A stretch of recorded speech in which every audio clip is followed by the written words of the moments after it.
Tonight, we take a look at a program designed to rehabilitate young lives and blighted communities. It is what it's called, Renew, and gives young men convicted of crimes valuable job training.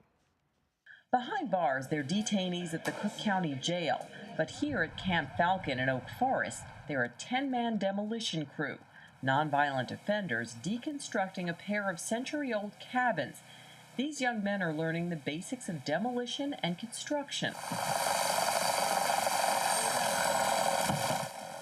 Serving jail time and serving the community.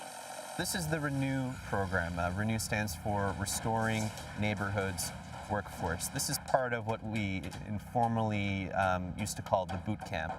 Generally, detainees in this program, traditionally in this program, have been given a second chance by a judge who, sees something in them. They are all guilty. They are all sentenced. But a judge saw something in all of these guys and all of the previous participants in this program to sentence them to this program as opposed to a state prison sentence of 3 years or more. The way this program works is you spend 6 months residential actually living on a compound adjacent to Cook County Jail, followed by 8 months post-release. 5 years ago, Cook County Sheriff Tom Dart reconfigured a military-style boot camp. This new program also required hard physical labor, but offered vocational training and community restoration. There is great demand for the work these young men do.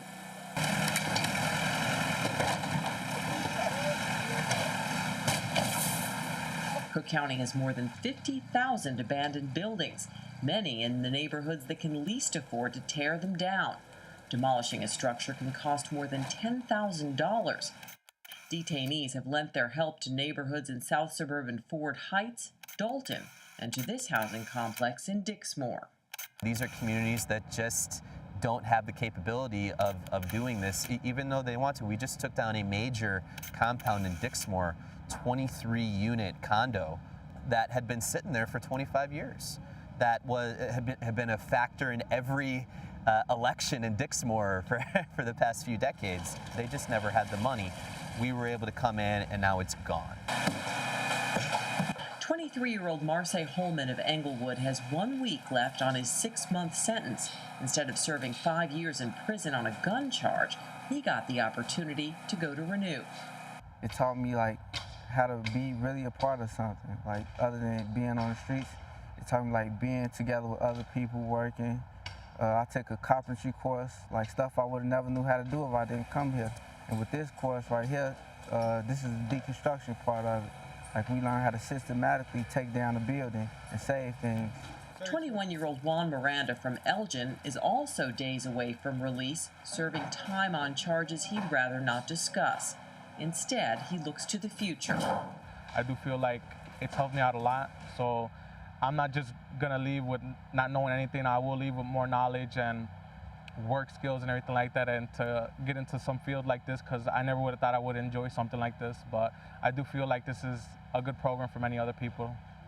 Jim Caudle is the senior project manager for the Renew program. Over the course of a year, he sees about 40 young men serve their time in this unique program. He hopes the skills learned here will help them build better lives. Hopefully they're learning a lesson being in here, being in this program. It's meant to hopefully rehabilitate these guys, give them a little bit of direction, teach them a skill, something that they just didn't have before, whether it was just no guidance along the way or the path they chose, hopefully that gets turned around.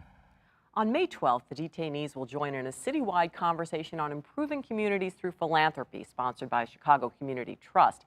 It's called On the Table, and it brings Chicago area residents together for a meal and conversation. To find out how you can participate in On the Table and to hear more on the Renew program, log onto our website, wycc.org, in the loop. And join us next week when we bring you a special episode on Illinois corruption. We'll be joined by Andy Shaw from the Better Government Association and Dick Simpson, author of Corrupt Illinois. That wraps up our show for this week. You are now in the loop. Until next time, I'm Barbara Pinto. And I'm Chris Bury. Good night. Good night.